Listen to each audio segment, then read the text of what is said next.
Hi guys, welcome to my channel. This is Ati Sarah, and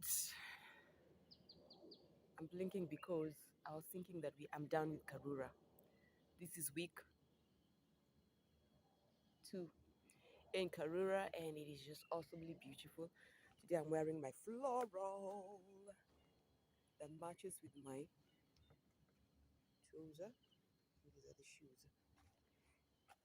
So I have to show you my outfit like every other day. Kama dawa, kama kawa either. There's something bothering my eye. Tangujana. I don't know what crept into my eye, but shall be okay, shall be well. I'll go to the mirror and try and see what it is that is gotten inside. So today, the beauty of this place is just so amazing. It is so amazing. It's cute. It's just fresh air, man, fresh air. So, ah.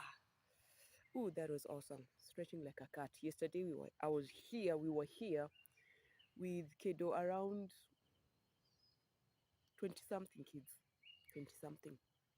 I thought that they were going to be in school this week, and me coming to Karura was just gonna be 1 week.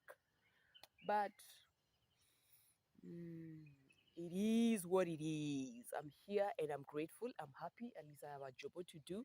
And today the place is just so lit, as you can see.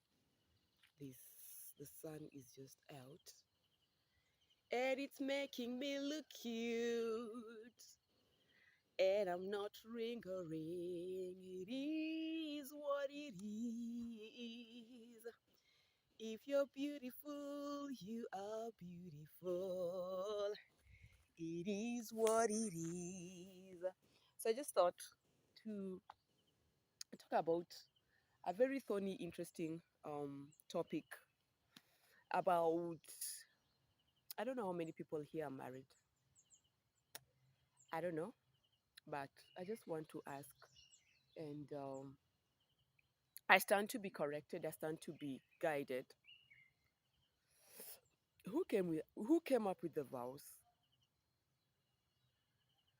The vows, I mean, for richer, for poorer, that those stuff that people say when they are getting married and exchanging rings and all that.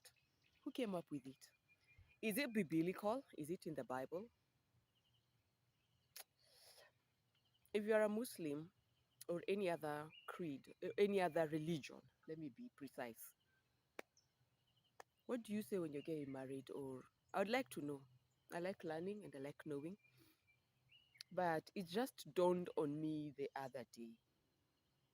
Why are we succumbed or made to utter those concrete words? What are they for? Because, guys, on a serious note, the rate of divorce has gone up. Has gone up. It has become an unusual thing. It has become, I'm married, I'm not married, I move on to the next one, married or no married, just like that. And it's not a good thing. It's not a good thing. Because my take, this is my 2 shillings or $2 of advice, or my mindset is that if you are going to marry someone or be married to someone and time elapses, maybe 2 years, 3 years, 10 years, some people even go up to 50 years or 30 years. I'm not judging anybody. And then they split. And after splitting, they have very interesting excuses and things to say. But my take, my opinion, Atisara's opinion is, if you're not for it, don't get into it. In a nutshell, do not start something that you cannot finish. That is what I'm trying to say. So, why the vows? Answer me on the description. 2, Why marry or be married if you can't keep the vows? One, if you can't live to be married, you get to at some point you get bored. You get why do people get to a point and a level where they just get tired, cynical about each other, and they become cold at each other? What happens? Is it the communication? Is it that you stopped working at your share of your share of you keep putting this union together? Is it that you are no longer liaising or having God or Allah being the middle person of this union, this marriage? Is it that you're tired or bored, or you just for you you thought for you when you got into it, it was about you getting something out of it, like material things, like proving a point and showing people that yeah, I got hitched? Because so many people have day to day, we will keep watching people are married, then again they're not married, and it is a sad affair. It is sad, but still, my opinion: if it is toxic, walk away. Don't wait to be killed. Don't wait to die. Don't wait to kill someone. Just have a chat, a tete-a-tete, and just call each other for meetings and tell yourselves, you know what, where we've reached. You're not feeling this vibe. I'm not feeling this vibe. What do we do? We've tried everything. We've exhausted all the grounds and channels that we can adhere to, and it's not working. Let's just walk away, whole, intact, and alive. That is when it is toxic. Two, when you have a narcissistic partner, guys, it can be draining. Draining. It gets to a level where this union relationship becomes toxic. Kindly walk away. Because in life, I've come to learn and realize that we cannot change people. We can't. Hata tufanyaje. No matter what we do, no matter how many prayers or chants we do, we are not in the position and in the level ground where we can change human minds, ideologies, attitudes, and narcissistic, psychopathic, stalking behaviors. We can't, but God, but Allah can change. Three, when you realize that you always go back and forth with someone who they're still carrying baggages from previous relationship or relationships. There could be many.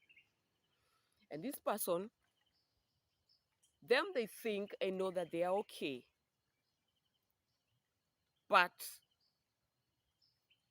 vitu kwa ground, they are not okay. They never dealt with the issues. They never dealt with mistrust. They never dealt with their hearts, the pains, the brokenheartedness they gathered and carried from these relationships or relationship. And they bring it into marriage. Bad place to be at.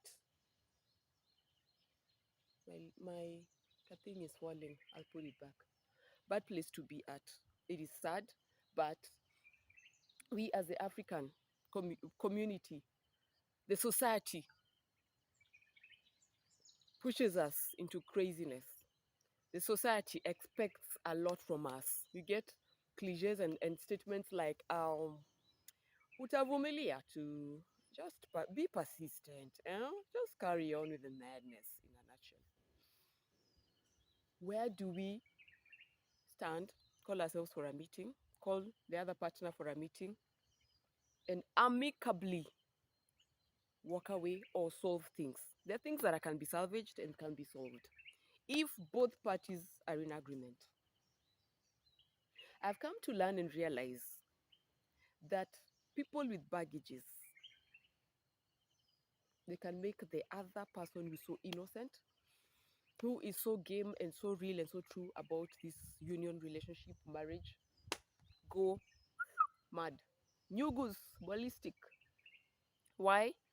Because you never ever had the space where you heal, where you talk to someone else and empty yourself and, release yourself from this dungeon of the past relationships. So you come with all those things. And shortly you look at this person and you're like, you're cheating on me. You're cheating. You are cheating. I can smell a rat. You're cheating. And no matter what this person will do, you will never ever move away from your mindset of they're cheating on you. And for real, there are people who can't stand this shit. They get to a place and they do the exact thing. Oh, Sam, I'm being accused of cheating. Allah sakala. Let me go cheat. And they even come with evidence and they're like, I cheated. Joey. Rada. And then, so my point is, may God help us. May Allah help us. Because marriages, be it in Kenya, be it outside Kenya, international world, it has become tricky, hard, complicated, twisted. People are just doing crazy things to each other, which is so uncalled for. So, guys, if you're here in this space, you're married, and shit is just happening. Shit in terms of toxic, or your partner is narcissistic, or your partner has the tendency of, always talking you, always asking you, where are you? Where are you? What are you doing? Send screenshots of where you are, who you're with, what you're doing. May God help us. Trust, communication, being you, being real is very key in a marriage. Very, very key. And the most greatest is touching base with God. Not one person, both partners. Touching base with God. Empowering yourselves, pouring and surrendering the relationship to God or Allah, that things may go well with thee. And it breaks my heart at the number of friends of mine who have divorced and become divorcee. It's not a usual thing. It's not normal. We are in a space and a time and season where people just think of them. Me, Atisara, me. We never think about the other person. We never think of, okay, I'm throwing mistrust to my partner. How do they feel? What evidence do I have? What proof do I have?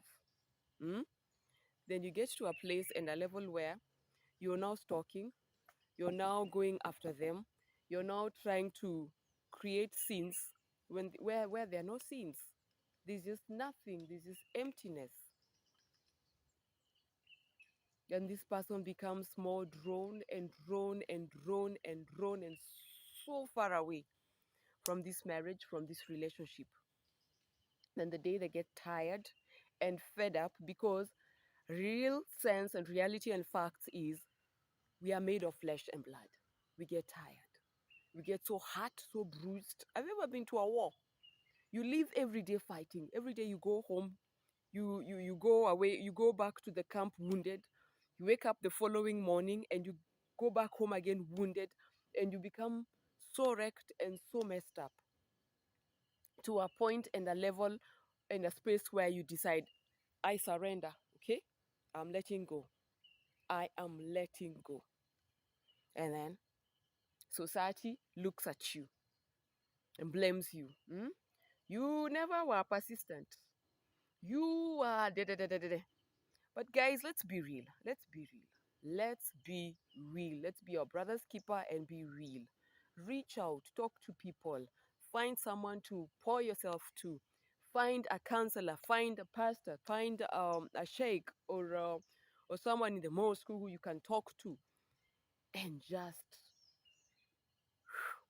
heal and become okay. Because when you're married, you're not the same. You're two individuals coming together to live together, to be together, to, bulk of things to do together. But, like the Bible says, two cannot work together unless they agree. As long as there's division, you cannot work. But if there's togetherness, you can work together and do so many things together. Why have I brought this um topic up? Is it's those topics that people rarely talk about.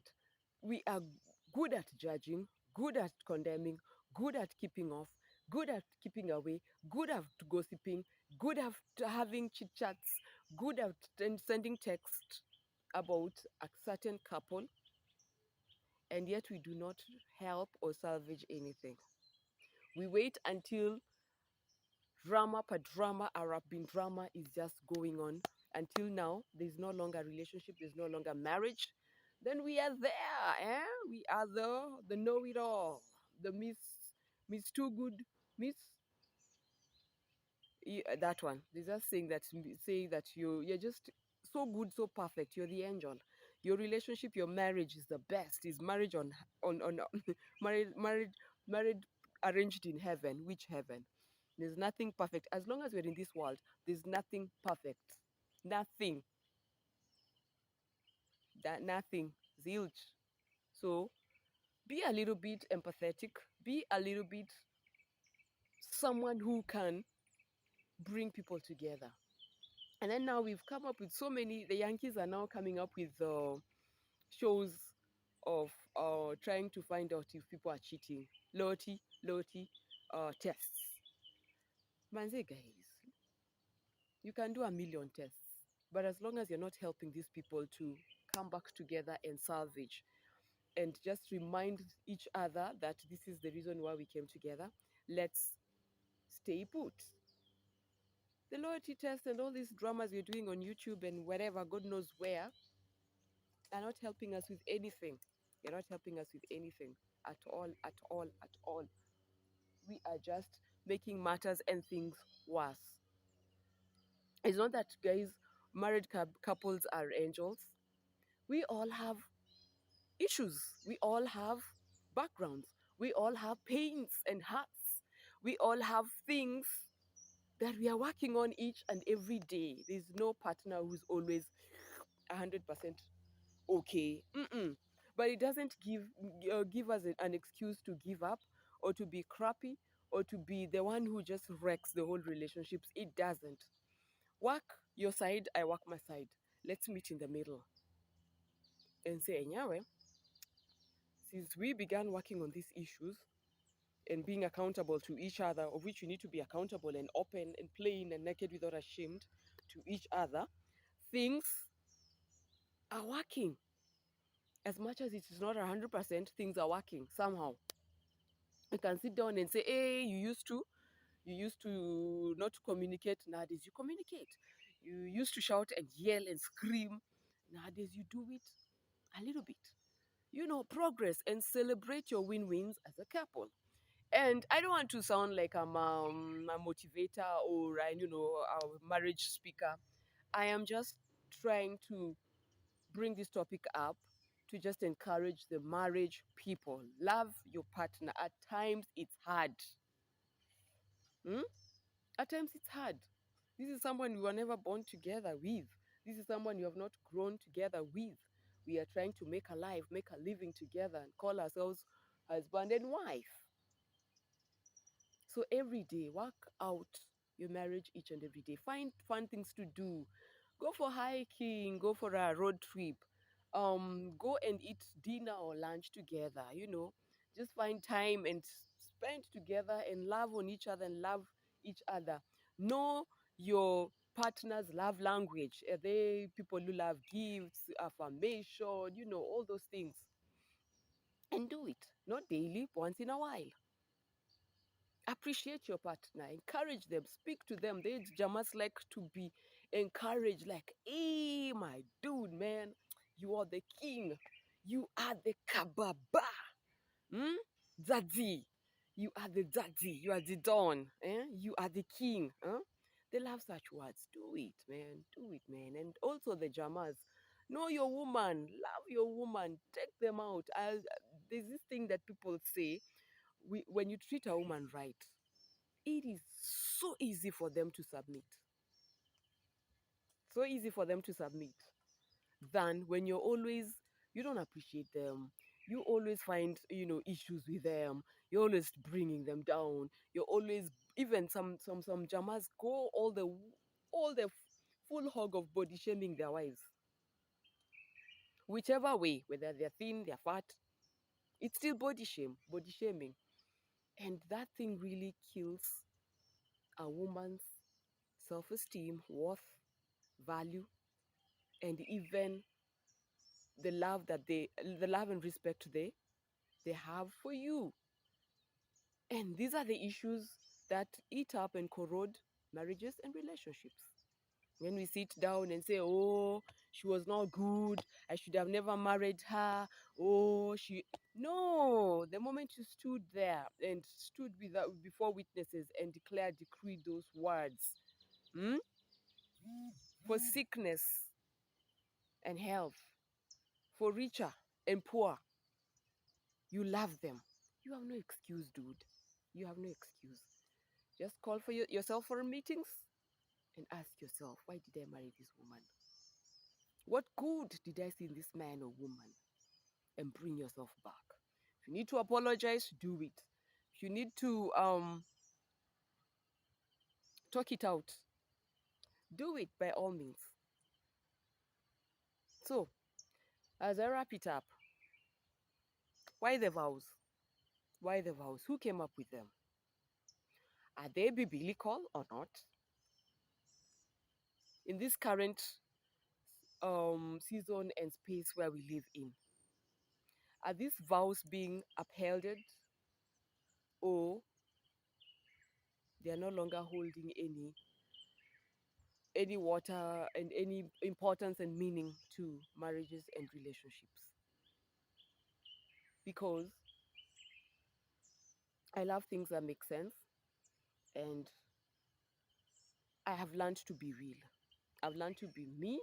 I've learned to be real. I've learned to speak out the truth, even if my name is being brought down. How? I've learned to I've learned the power of silence. At times you just need to keep quiet and let the dust settle and let things unravel. It always unravels. And no matter what someone said behind your back, in front of you, in secrets, in darkness, always comes out into the light.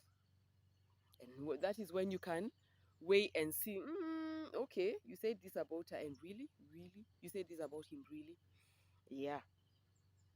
So, let us work out our marriages. Because biblically, God hates divorce. He hates it with a passion. I don't know divorce about the Muslims, about the other religions, but basically, biblically, God hates divorce. And even after divorce, you're not supposed to remarry.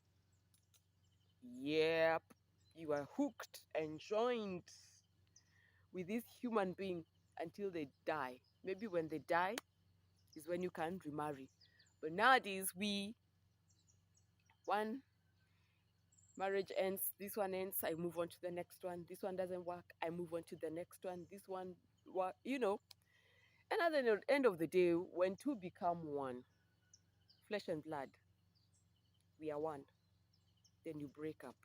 You go meet someone else. What are you doing in a nutshell to yourself? To yourself. Who is self? What are you doing to yourself?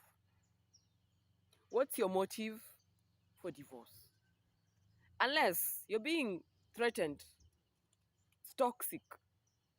Drama being drama that are leading to someone is going to get killed. Hmm? Unless there's adultery, someone is sleeping around, and there's evidence, concrete evidence, concrete. evidence. I'm not saying hearsay or mouth say, concrete. All right, people, that time you're accusing your partner, concrete things needs to be laid down. Okay? Here is evidence. Is this not you? Who is this? What did you do? Hmm? Don't just blame somebody for nothing because of your insecurity, because of your baggages and past things that someone made you so insecure, you've not healed from it and moved away from it. So you're bringing this shit to your new current relationship. What are you doing? You're killing your current new relationship with your own hands. And when patience and familiaring ends, you'll be left alone holding the ball in your hands. So, guys, let's change ourselves. Let's change. Let's ask God. Let's ask Allah to help us to change and be better people. Be the best in your marriage. Be the best in your relationship. Okay? Next, I'm going to be talking about a very thorny relationship. Not relationship, a very thorny topic. And I hope that I'll remember to talk about it. And I just want to get views from you people. What's your take on this is? And as I end, my question is, you have a sister or a brother who are in toxic relationships. It's not working. Toxic marriages. It's not working. What have you done about it? Are you the one contributing to them being okay or being worse? What part have you played? Or you're like, whatever, no, my marriage, work out your own marriage, work out your own relationship, duh. Sort yourself out. What have you done about it? That is just a question that I need to ask and leave here. If you're not helping, just shut up. And the least you can do is pray. Pray for these relationships. Pray for the two, that God will help them. You're not being the solution, don't be the problem. So, as I bow and end up this beautiful topic that people hardly talk about, I'm ending it by saying reach out, pray, visit, do everything possible. That even if it gets to the end where people break up and split, you can easily sit down and your conscience will say that I tried to help, but it was not salvage. It was not as in the relationship and the marriage couldn't be salvaged. But I played a role of trying to reach out, trying to help. Because we Africans and human beings, we are quick to judge, we're quick to point fingers, we're quick to name names, we're quick to gossip, we're quick to backbite, we're quick to just talk. And yet, if we were placed in the same shoes, if you actually understood the whole picture and scenario of what happens in the four walls where this couple and these people live, you would take back your words and swallow them. So, if you have no idea of what is really going on, please keep quiet. Keep quiet, pray, find a way of trying to help. Because nowadays, even having relationships in families is just ballistic. Crazy. We're getting to a point where we won't be having relationships, no marriages, no relationships. We're just living like the animals in the jungle. And it is a very, very bad place for us to be at. Let's work at it. Let's reach out. Let's be the solution. Let's be there for people. Why do people always walk away and keep quiet and keep distance when two people who they know of are having issues? Then they come out when things are very good and when things are very bad. What have you helped with? Hmm? Why be so hypocritic? Why pretend? Why have double standards? And we Africans, we're good at that. Society has made us to be so, to a point where people, they'd rather keep quiet with their issues and die slowly. And at the end of the day, guys, it's sad. So I'll end it up by asking you to like, comment, subscribe to this beautiful space where I get to talk about very funny issues that are happening around us. See you for now. Ciao ciao.